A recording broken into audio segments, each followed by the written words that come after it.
In this video, we will talk about stop catastrophizing, how to avoid the worst case scenario trap, so make sure to watch the full video. Do you always expect the worst to happen, even when things are going fine?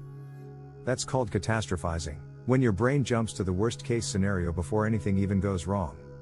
It's exhausting, stressful, and often far from the truth. Whether it's a health scare, a work mistake, or a simple text that went unanswered, catastrophizing can make you feel like disaster is just around the corner.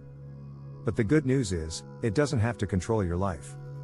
This guide will help you understand why catastrophizing happens and give you real tools to stop it, so you can breathe, think clearly, and feel better. 1. What is catastrophizing? Understanding the mental spiral. Catastrophizing means imagining the worst possible outcome, instantly and automatically. It's when your mind jumps from a small problem to a big disaster. It's not just worrying, it's believing that something awful is just around the corner. Your brain sounds the alarm, even when there's no real danger. This reaction comes from your brain trying to protect you from harm. But it ends up creating fear where none actually exists. Understanding this is the first step toward calming your thoughts. This habit can affect your body and emotional health daily. Once you see the pattern, you can begin to shift it. 2. The link between anxiety and catastrophic thinking. Anxiety and catastrophizing go hand in hand. When you're anxious, your brain wants to feel safe, so it scans for danger.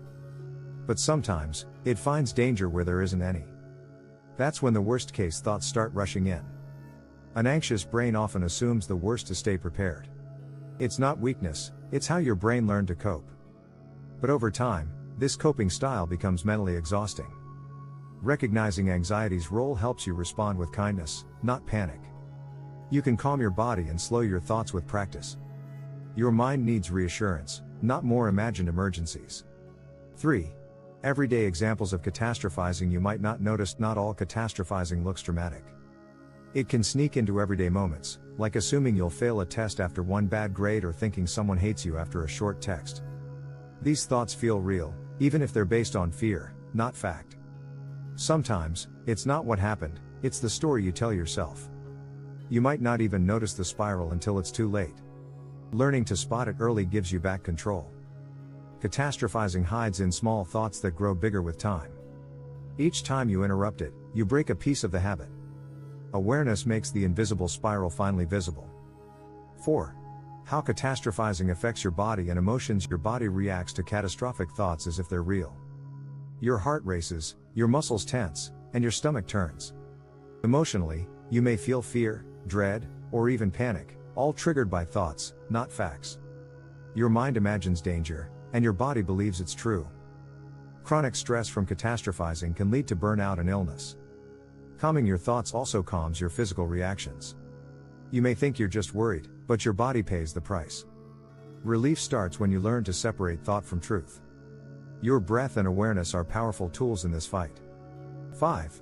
Why the brain loves the worst case scenario. Believe it or not, your brain thinks it's helping. Catastrophizing is your mind's way of preparing for the worst so you won't be surprised or hurt. It's an old survival habit, but in today's world, it often backfires. The brain fears uncertainty, so it fills in the blanks with fear. Catastrophizing is just a misguided attempt to feel prepared. Knowing this makes it easier to respond with logic and care. You don't need to fear every possibility to stay safe. Calm clarity is stronger than fear-based imagination. Your brain's job is to warn, not to control your happiness. 6. The role of past trauma in catastrophic thinking. If you've experienced trauma, your brain may be extra sensitive to danger. You've learned that bad things can happen, so now your mind wants to predict pain before it starts. While this was once protective, it can now limit your peace. Past pain can make your brain see threats everywhere. But your past doesn't have to shape your present thoughts. With time and support, you can retrain your inner alarm. Trauma survivors often catastrophize as a way to stay safe.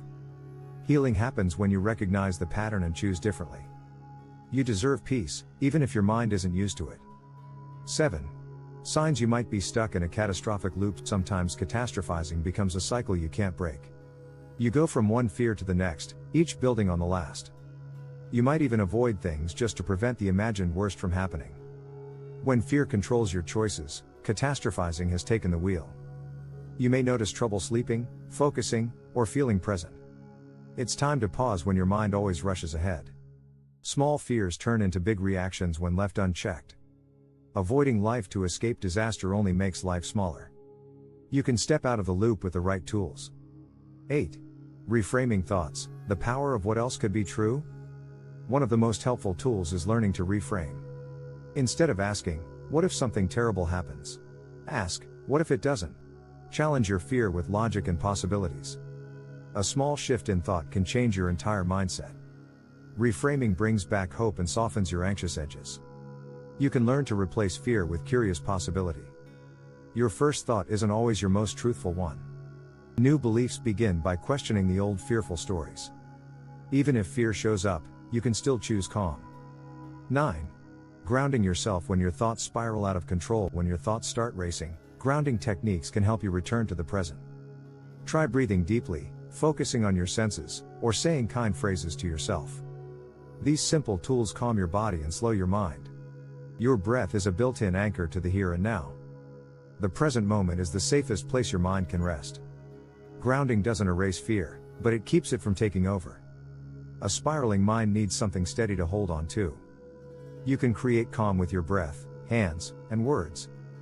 Peace starts with presence, and presence begins with small steps. 10. When to seek help. You don't have to do this alone. If catastrophizing keeps you from living your life, it's okay to ask for help. Therapists can teach you how to spot the signs, reframe thoughts, and feel safe again. Support makes a huge difference. You don't have to wait until things feel unbearable to get help. Therapy gives you space to process fears and learn tools. You are not weak for needing support, you are wise. Even one conversation can lighten the load in your mind. You are worthy of peace, guidance, and healing. Getting help is one of the strongest things you can do. Catastrophizing can turn the smallest worry into the biggest fear, but you don't have to live trapped in worst-case scenario thinking. Your thoughts are not facts. You can learn to pause, reframe, and breathe through the panic. From understanding how it starts to learning how to stop it, every small step helps you take back your peace. Whether it's grounding, therapy, or simply noticing your thoughts, you have options, and more power than you think. You are not your fear. You are not your spiral.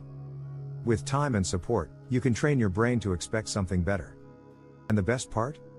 Life becomes lighter when you stop carrying every imaginary disaster. A calmer mind is not just possible, it's absolutely within your reach. What do you think of our video? Let me know in the comments section below. If you enjoyed this video, make sure to hit that like button. Also, subscribe to our channel before you go.